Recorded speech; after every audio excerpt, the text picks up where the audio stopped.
بسم الله الرحمن الرحيم. الحمد لله رب العالمين، والصلاة والسلام على رسوله الأمين محمد وآله وصحبه أجمعين، أما بعد. leo ikiwa ni tarehe 30 mwezi wa Jumada al-Ula mwaka wa 1442 katika silsila ya durus قصص الأنبياء kama tulivyoahidi kuwa leo biidhnillah ta'ala tutaanza kumzungumzia Adam alayhi salatu wassalam, awwalul bashar,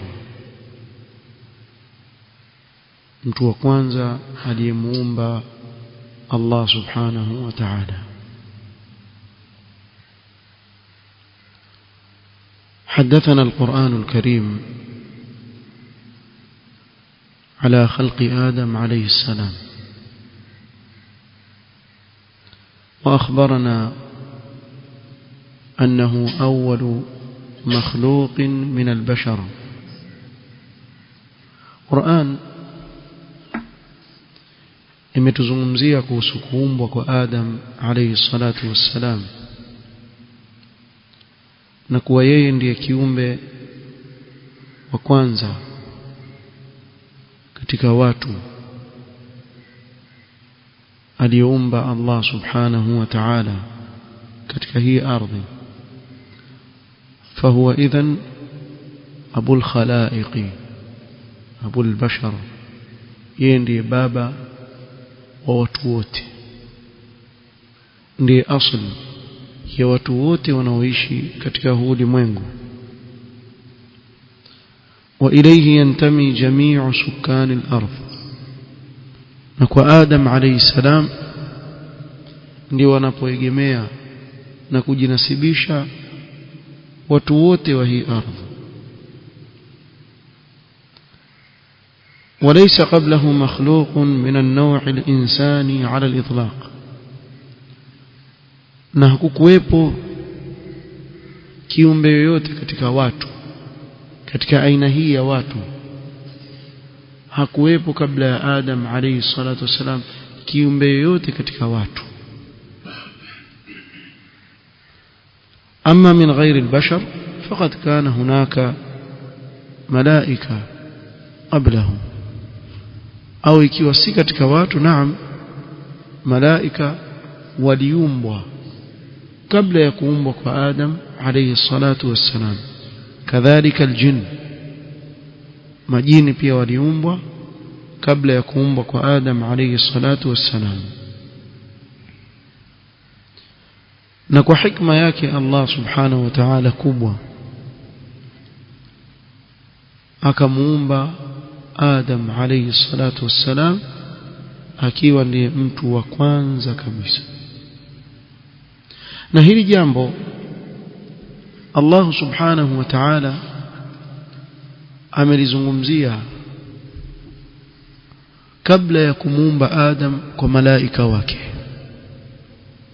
Allah subhanahu wa ta'ala alitaja kuhusu kumuumba mtu katika hii ardhi kabla ya kumuumba.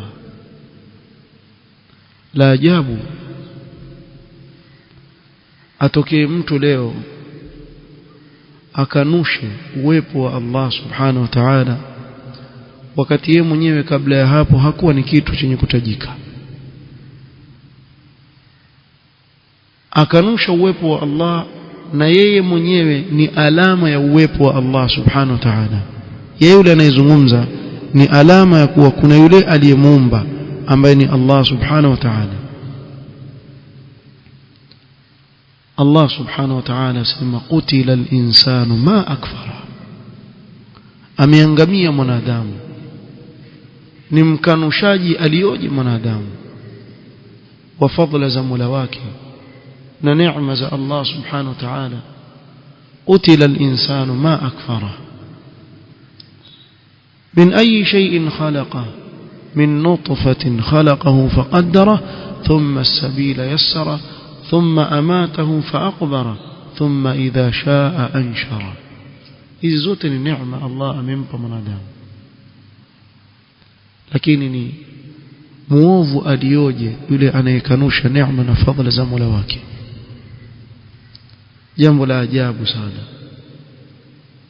Kila kilichoko katika huu ulimwengu katika viumbe vya Allah subhanahu wa ta'ala ni kama cha kupigia kelele wewe na kukwambia kuwa kuna yule aliyetuumba, Allah subhanahu wa ta'ala. وحقا كما قال الله سبحانه وتعالى فإنها لا تعمى الأبصار ولكن تعمى القلوب التي في الصدور. kwa kweli sio macho yanayopofuka, ni nyoyo zilizo katika vifua vya baadhi ya watu zikiwa na upofu, hata haki akiiona mbele yake haoni kama ni haki.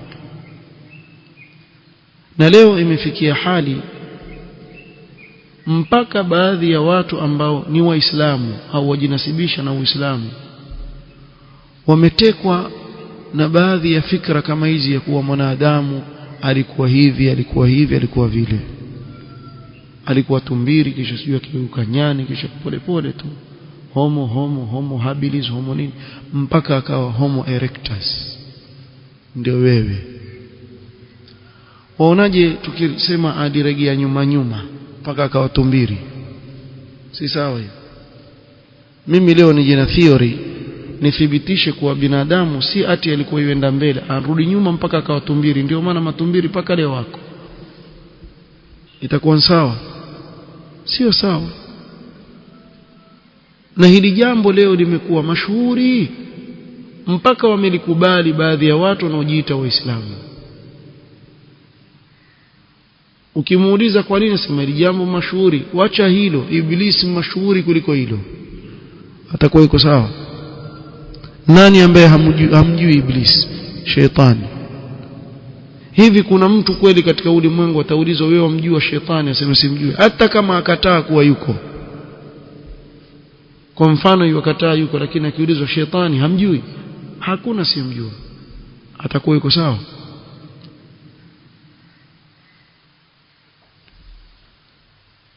Kisa cha Adam ambaye ni baba yetu sote ni kisa cha ajabu sana. Lau kama watu wangelikuwa watazingatia, basi yatosheleza kuwa ni alama kubwa ya neema za Allah subhanahu wa ta'ala juu ya waja wake.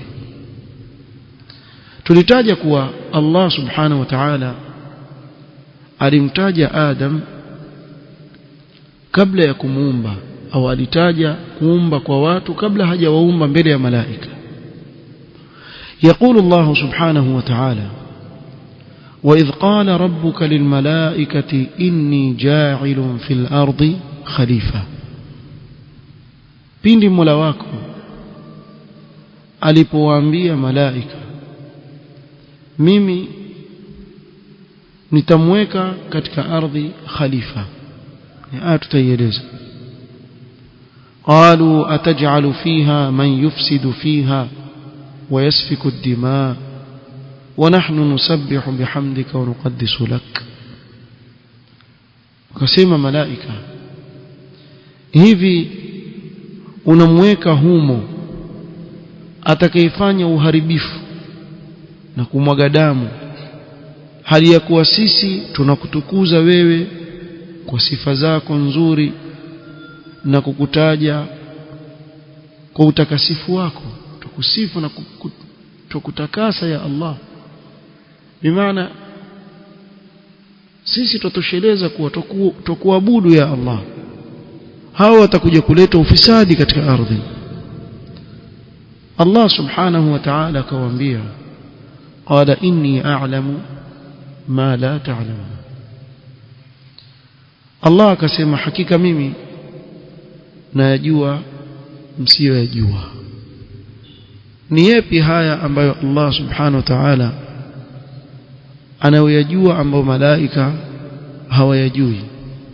Nitasoma tafsir ya Imam Ibn Kathir rahimahullahu ta'ala katika kuieleza hii aya, na leo pengine labda tuanze kikisa kwa kusoma hii aya peke yake na faida zilizomo ndani yake.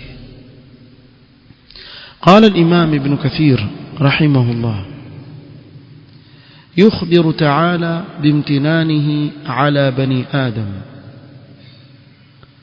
بتنويهه بذكرهم في الملأ الأعلى قبل إيجادهم. الله سبحانه وتعالى katika hii aya atupa habari ya neema na fadhila kubwa alizowapa watoto wa Adam, kwa kuwa aliwataja wanadamu mbele ya malaika wake kabla ya kuwepo kwao, kabla ya kuwaumba. فقال تعالى: وإذ قال ربك للملائكة، أي اذكر يا محمد إذ قال ربك للملائكة. Mtume sallallahu alaihi wasallam, kumbuka au taja pindi Mola wako alipowaambia malaika, waqsus ala qaumika dhalika, na uwasimulie watu wako habari hizo. Alipowaambia nini? Inni ja'ilun fil ardi khalifa, hakika mimi nitajalia katika hii ardhi khalifa. Nini maana ya khalifa? قال الإمام ابن كثير: أي قوما يخلف بعضهم بعضا قرنا بعد قرن وجيلا بعد جيل، watu ambao watarithiana baadhi ya wengine kwa wengine, bimaana watakuja kizazi kije kizazi kingine kije kizazi kingine, na wataishi namna hiyo, wakiondoka hao waje wengine. Ndio khalifa, yani huyu akiondoka mwingine waje, kizazi baada ya kizazi.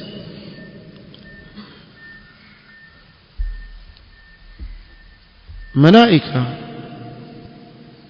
au Ibn Kathir asema hapa: wadhahiru annahu lam yurid Adam aynan.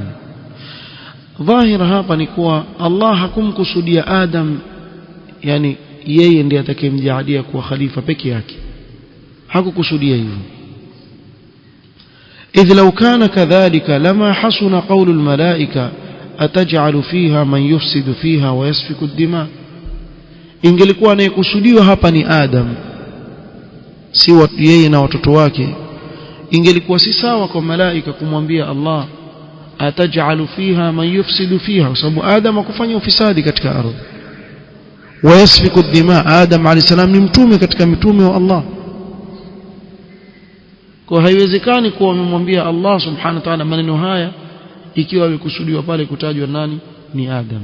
Bali waliokusudiwa pale kutajwa ni watu wote ambao watakuja, hawa wawarithi wale kizazi baada ya kingine, sababu katika hao ndio watakuwepo wale watakaoleta uharibifu katika ardhi. fa innahum aradu anna min hadha aljinsi man yaf'alu dhalika, malaika walikusudia kuwa katika hawa utakaowaumba, jinsia ya hawa viumbe watakuja kuleta ufisadi katika ardhi. وكأنهم علموا بذلك أو علموا ذلك بعلم خاص. walijuaje? sema ni kana kwamba walikuwa na ilmu khas Allah amewapa ya kujua jambo hilo, au bima fahimuhu min at-tabi'ati al-bashariyya, au kile walichokifahamu katika tabia ya watu watakaoumbwa. fa innahu akhbarahum annahu yakhluqu hadha as-sinf min salsalin min hama'in masnun, kwa sababu Allah alikuwa shawapa habari, inni khaliqun basharan min salsalin min hama'in masnun. Alikuwa shawajulisha kuwa ataumba kiumbe huyu kutokamana nini? Na udongo mkavu ule unaopiga kelele, ukipiga kama ushike mtungi ule upige tatoa sauti. Na tutaeleza insha Allah taala namna alivyomuumba Allah Adam alayhi salam kama alivyoeleza katika Qur'an. au fahimu min al-khalifati أنه الذي يفصل بين الناس ما يقع بينهم من المظالم ويردعهم عن المحارم والمآثم.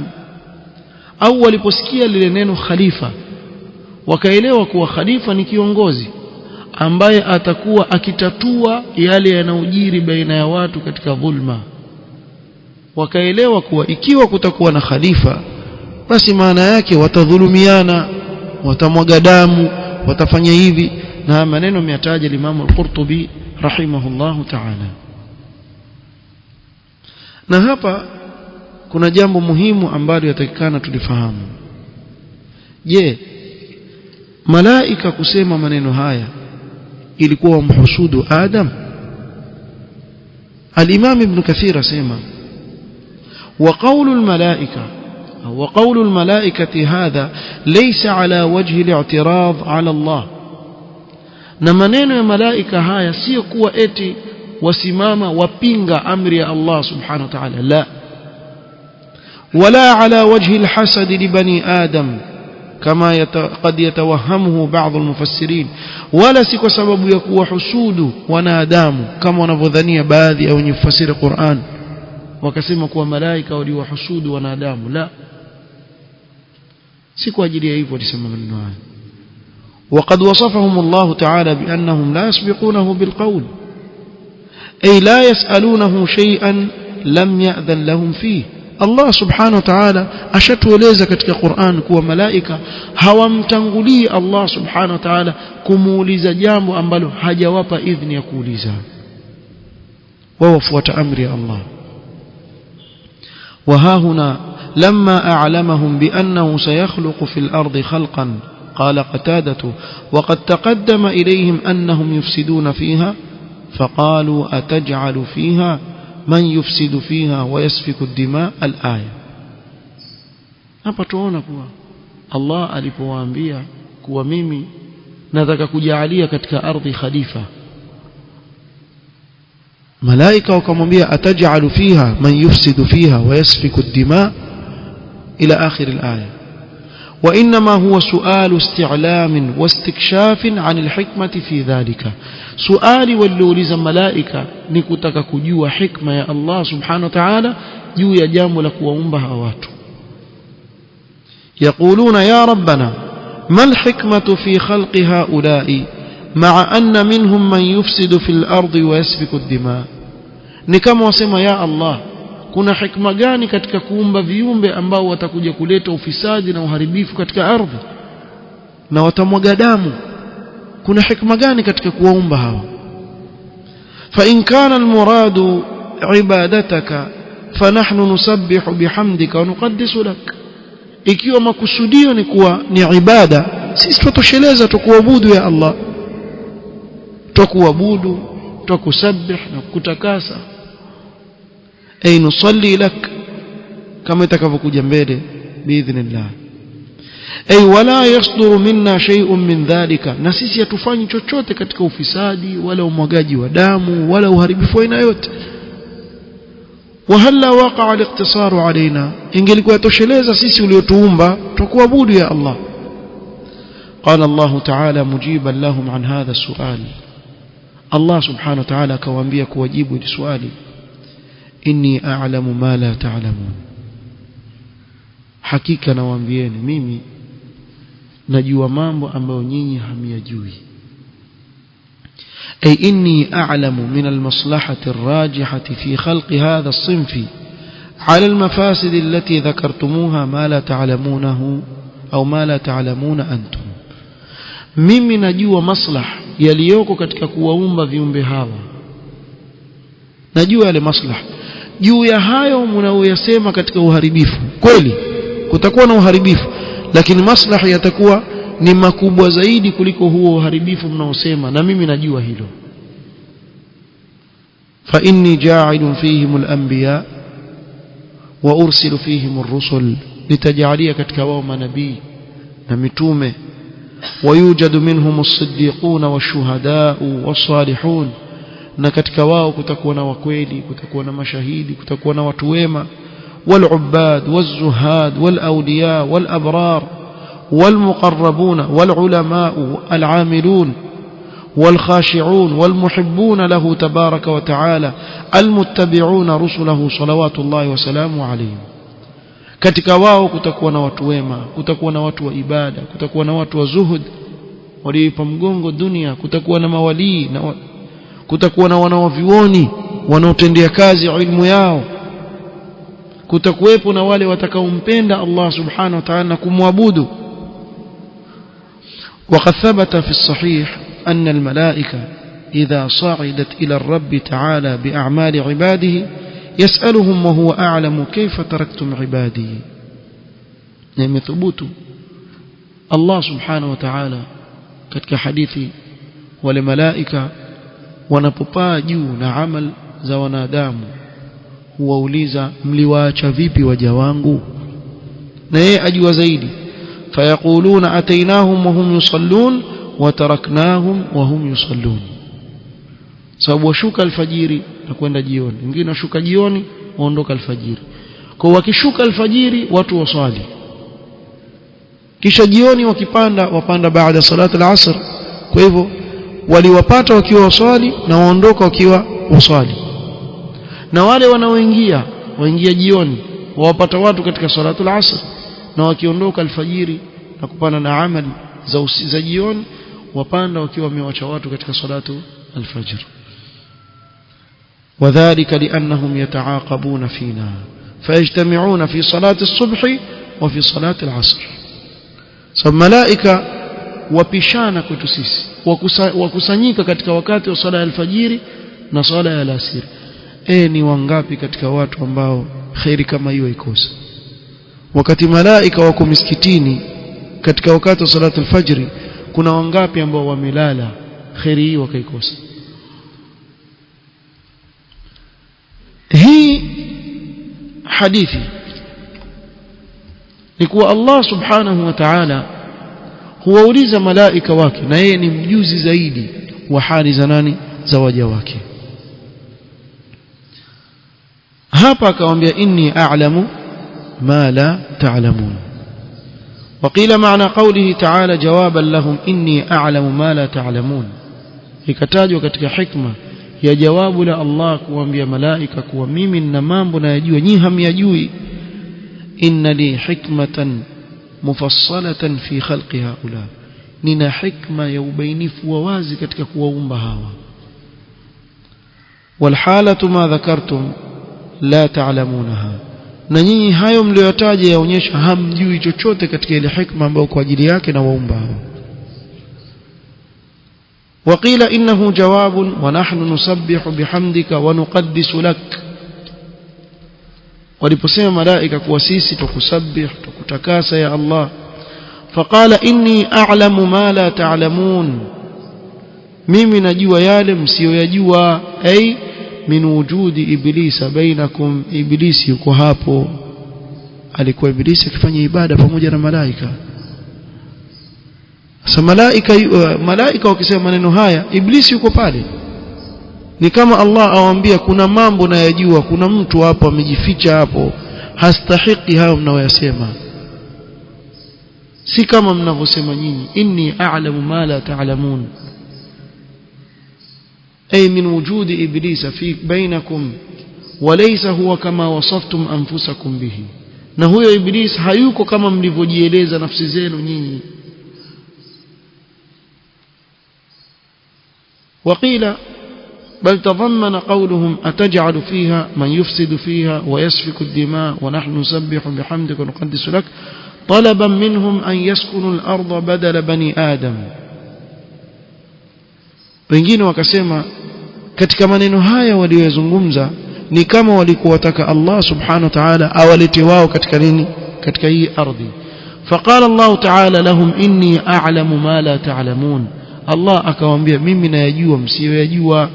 min anna baqa'akum fi samai aslahu lakum wa alyaqu bikum, kuwa kubakia nyinyi katika hii mbingu ni khairi kwenu, ni bora kwenu, kuna maslah kwenu nyinyi na kulingana na nyinyi kuliko kuwateremsha wapi, katika ardhi. ذكرها الرازي مع غيرها من الأجوبة والله أعلم. kwa hivyo kwanza ni kuwa Allah subhanahu wa ta'ala ametueleza kuwa ametaja kuhusu kumuumba Adam alayhi salam na kizazi chake kwa malaika kabla ya kumuumba Adam alayhi salatu wassalam, na hili tukio amelitaja katika suratul Baqara na katika sura nyinginezo. Ametaja tukio hili la kuwa aliwaambia malaika wake kuhusu kuwaumba wanadamu kabla ya kuwaumba au kabla ya kumuumba baba yao Adam alayhi salatu wassalam. Katika haya tunayozungumzia, wanawavyuoni wamezungumza kwa siku nyingi sana kuirudi nadharia ya kusema kuwa watu asili yao wametokamana na nyani ama na tumbili. Hilo wamelizungumza kwa uzuri na ukarijibu, na mara nyingi jambo kama hili hurudiwa na akili, kama vile wao wametumia akili yao ilivyowatuma katika kutaja nadharia kama hii. Kubwa ambalo wamelitegemea katika akili zao ni kusema kuwa kile kilichopelekea wale wanyama kugeuka mpaka kuwa watu, sio ni dharura walizokuwa nazo wakati ule. Ni maana yule mnyama alikuwa na dharura ya yeye kusimama, akawa yafanya hivi yeye kusimama mpaka akasimama, alafu akawa na dharura ya kunyosha mkono, nyosha mpaka mkono ukawa hivyo, akawa na dharura ya kuwa na sura nzuri, akafuta uso sijui mpaka sura yake ikawa nzuri. Basi huyu tumbili alikuwa na akili sana. Simba hakufikiria hivyo. Simba hana dharura ya kula nyama choma, sio? Akaanza polepole akafanya mkono wake hivi mpaka kamea vidole. Ama ndovu ni mdogo. Tumbili na ndovu unaona nani mkubwa? Haya, sisi leo bado tuna dharura. Kuna mtu ambaye hatamani kuruka leo, badala ya kupanda ndege awe waruka yeye. Haya, fanya mikono hivi wewe mpaka kikwapa kitakatika, wewe huruki hata siku moja. Si dharura hiyo ya kusukuma wewe ubadilike, evolution? Kama kuna upumbavu aliozungumza mtu ambaye achukuliwa kuwa amesoma ni huu. Na ndio maana leo hata wale wanawavyuoni wa sayansi makafiri wazungumza kuhusu hii nadharia kuwa ni nadharia ya kipuzi sana. Na ndio mmoja wao akasema kuwa lau kama watachukuliwa watoto kwa mfano wakatupwa katika sehemu fulani hivi, wakatupwa katika kisiwa fulani hivi, wakawekwa kule, wakawa walelewa kule, hawaambii chochote, wapewe elimu yote, watakulia wakijua kuwa Allah ndiye aliyewaumba. Hili wazungumza kufaru kwa nadharia ya dini hii iko sawa kuliko ile nadharia, si kuliko ile si nadharia, ni upuzi mtupu uliozungumzwa. Hivi mwafikiria, tuzungumzeni ukweli, lau kama leo wanadamu wote wataangamia wote, asibakia hata mtu mmoja ili kuzaa kile kizazi chao, kisha wakachukuliwa matumbiri wakaekwa mijini, watageuka watu wale? Jamaa, tartibuni. Wale matumbiri watajenga majumba, kisha wao ndio waamirishe hii ardhi kwa sababu ya dharura, kwa hakuna tena watu. Sasa matumbiri wageuke watu, sijui. Lakini ule upuzi ambao uko ndani ya maneno kama haya, alafu bado mpaka leo yurawijun hadha alkalam, ni jambo la ajabu sana. Lakini yote yapelekwa na nini? Kwa sababu kuna watu wapenda maasi, wapenda starehe za uchafu. Wakithibitisha uwepo yule aliyewaumba, itabidi wathibitishe kuwa aliyewaumba amewaekea sheria katika hii ardhi namna ya kuishi, na sheria aliyowaekea yawakataza zile starehe zao za uchafu wanazozitaka. Kwa kilichoko ni kuwa tujidanganye nafsi zetu kuwa hayuko huyo, ili tuendelee kufanya tunavyotaka sisi. Mafahamu? Nafikiri yatosheleza katika nafsi yako. Allah akwambia wa fi anfusikum afala tubsirun. Nafsi yako tu wewe. Leo kuna viungo katika mwili wako huwezi kuvipeleka unavyotaka. Moyo wako wewe ndio unaopiga, Ukisimama ule moyo na nguvu gani waweza kupiga? Figo zako tu ndani ya mwili wako, huwezi kucontrol chochote katika kilichoko ndani ya tumbo lako, huwezi kucontrol chochote. Lau kama ungelikuwa waweza hivyo, si ungelikuwaje? Ndio mngesema kabisa hayuko, sio?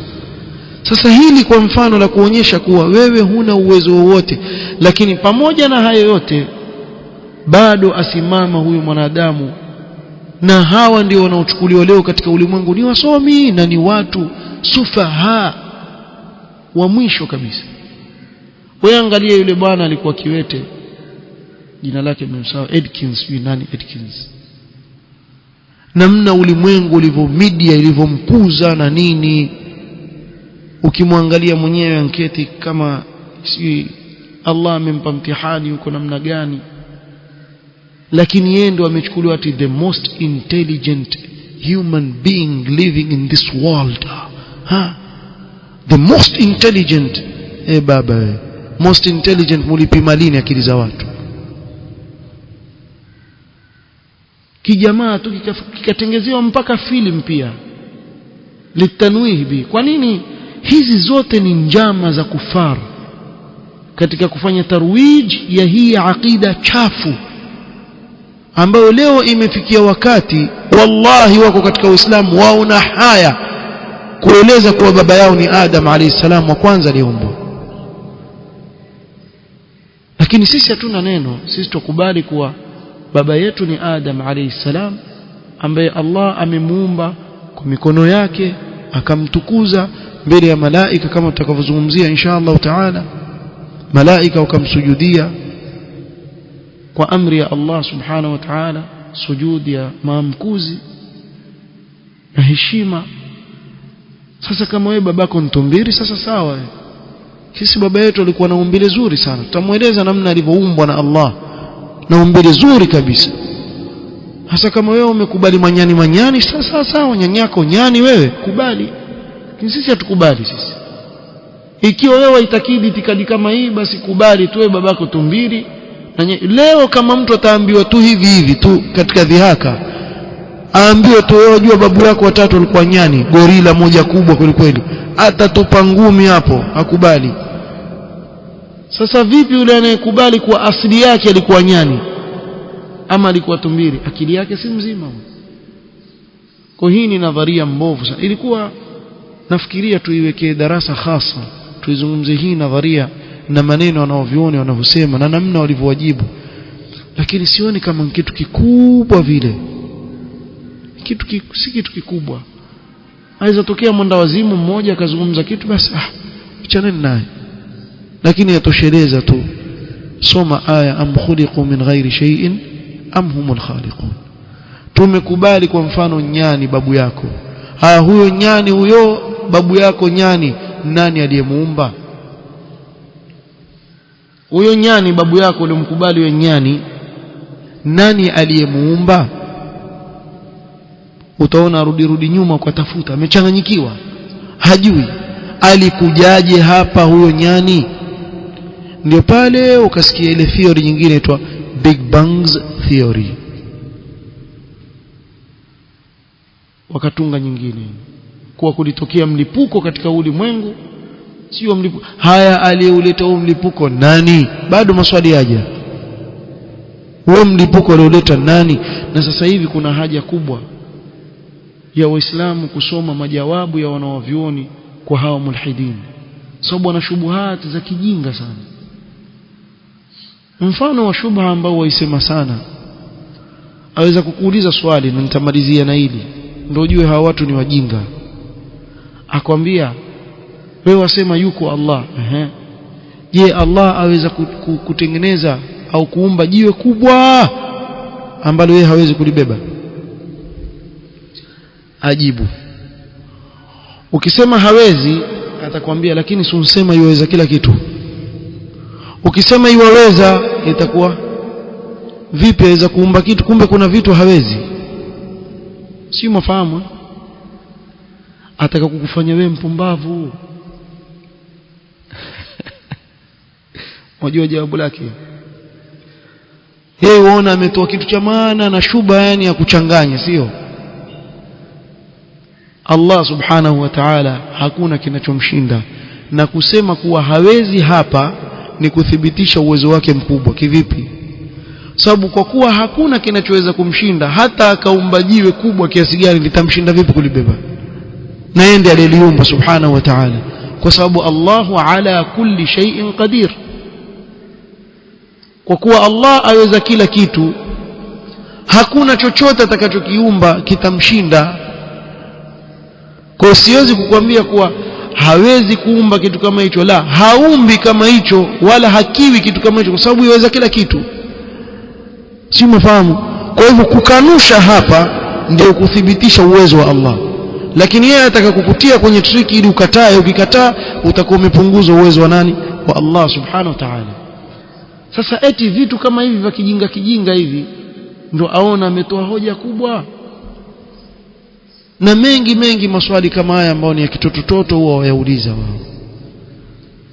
Aweza kukwambia sasa wewe pia mimi nakuuliza, ikiwa Allah anaumba kila kitu, yeye ndiyo muumba wa kila kitu, nani anamuumba Allah? Ili swali mmoja nani waliuliza?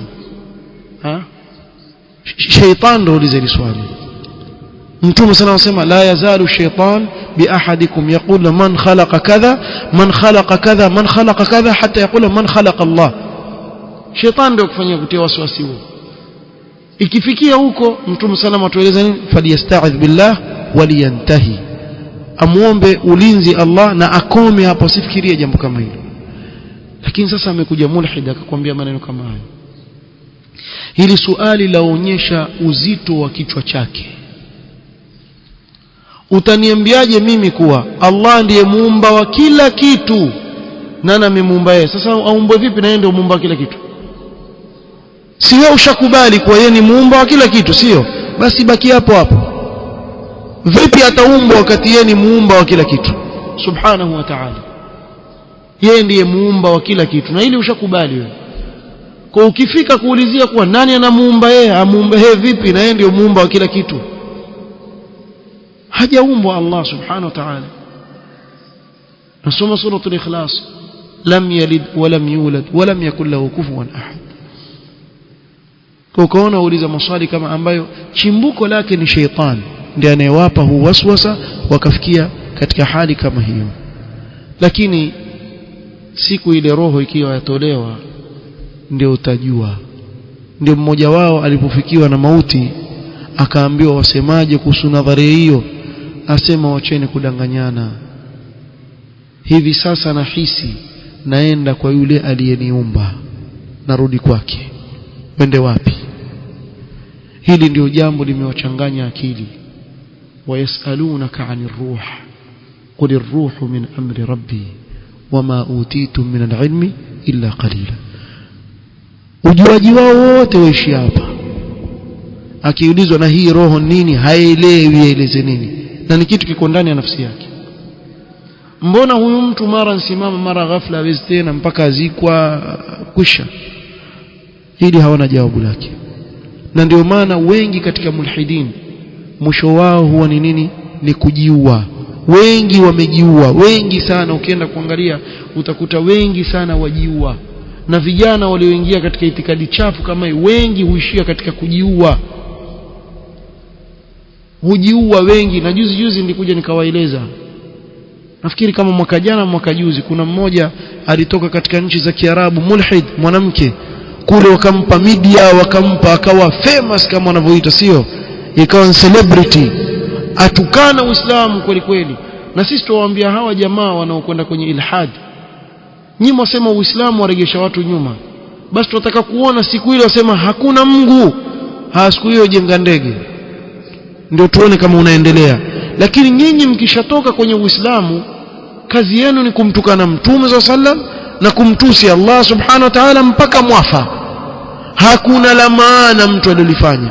Waweza kumwona mwanamke ametoa hijab na nini, amekaa kama jini, eti amekaa kwenye TV atukana Uislamu. Uislamu mdhulumu mwanamke, wamfanya we nyuma. Nakumbuka clip moja mmeiona Misri, mwanamke mmoja amona mwenzake amevaa hijab shar'i, asema ona hii ndio inayotoregesha nyuma. Yule mwanahabari akamuuliza, kutoka wewe uitakidi hivyo untengeza nini katika ulimwengu? Swali tu hivi. Akaangalia hivi, akashtuka, ajue ajibu nini. Untengeza takiribiti kimwa, hakuna neno zungumza. Yule mama Morocco kama miaka miwili iliyopita akagura, akaenda zake Holland, wakamsifu, wakamweka kwenye media, huyu mama ameendelea. Yeye kazi yake ni kuzungumza uchafu wa zina, kuupamba kwa wanawake na kutukana Uislamu na kumtukana Mtume sallallahu alaihi wasallam. 2019 ama 2018 sikumbuki vizuri, ama 2019 yule mama akapatikana amejitupa kutoka nyumba ya gorofa mpaka chini, amekufa mwenyewe. Wakasema mvitisho vya Waislamu, walimwambia watamuua, sio watamfanya nini. Ikabadilika sasa story kama hivyo. La siri, huu moyo haupati utulivu isipokuwa ukielekea kwa Allah subhanahu wa ta'ala, khaliqus samawati wal ardh.